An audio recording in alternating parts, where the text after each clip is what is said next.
Hello, my name is Nick Swanson. I was born in Cedar Rapids. I moved around a bit, moved to North Carolina for a bit, and then I settled down in the small town of Conrad, Iowa. I've always had a passion for history and video games. It's been a driving force behind my life, and I've loved them for a long time. I hope you get to know me better through this speech, and what today's speech is going to be about is Lewis and Clark, the journey that changed America, video games, and history.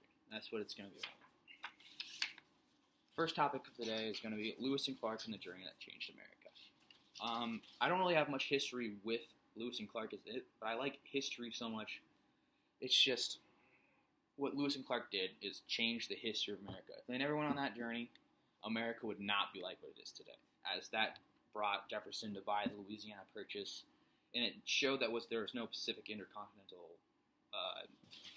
way, which is like a waterway that went across America, which there wasn't one. And so that gave Dash that idea, which was a very foolhardy thought.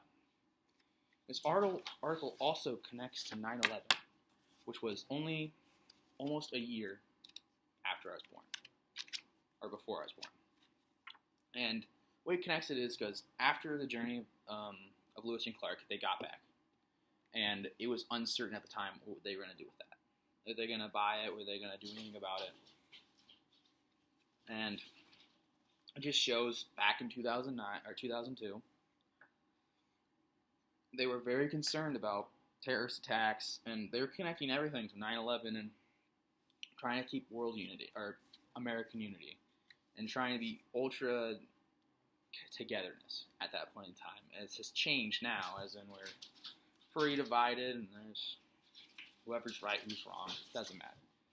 My second subject of the day is going to be my enjoyment of video games, and video games in general. My enjoyment of video games is something I've had for a long time. The reward loop, I should call it. It's where you do something and you get something back in return. I'm always about it. And it's been something that I've been keeping in my life for years. Ever since I was like 6. And my coping mechanism is video games. I can say during a divorce of my mom and dad, I probably buried myself in video games more than I ever have and ever will. I basically played them and distracted myself with school and stuff like that, and I tried not to pay attention.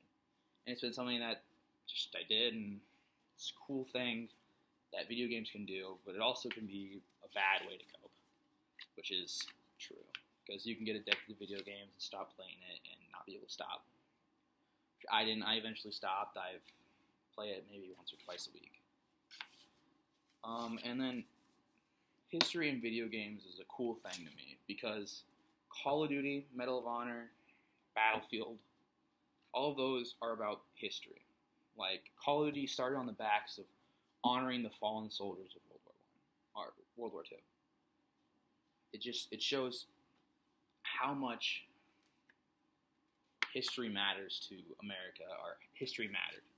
And it showed the fallen, it showed how war was bad through like World War II, or World at War. It was the last true Call of Duty game that I feel like showed the horror of war. If you go back to it, they do some horrible things in there. It shows the Japanese how desperate they were fighting. It shows how desperate the Eastern Front was with the Soviet Union and Nazi Germany, and the execution of prisoners and the gunning down of innocent civilians and stuff like that. It just shows history and video games have been interconnected since the beginning. And then history. I have not always liked history. I've liked it for most of my life, but not all of it. I used to be super like science. And eventually, I figured out science isn't that much fun because it's basically math is disguised.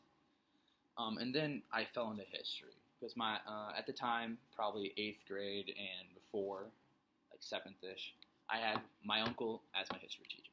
And it really brought a new light on history to me. It showed how cool history could be. It showed like the point of view from history that you don't really get. Like the thoughts of the people back in Nazi Germany, like the Germany front. It's cool to think about what has happened in history and how much has changed. And then I think history is a very underdeveloped part of this curriculum. We always talk about the boring parts of history. Like we barely talk about World War II, World War One. Those are big ones, but they still barely talk about the cool parts. They just talk about, oh, these are the guys that went here. They don't talk about the battles.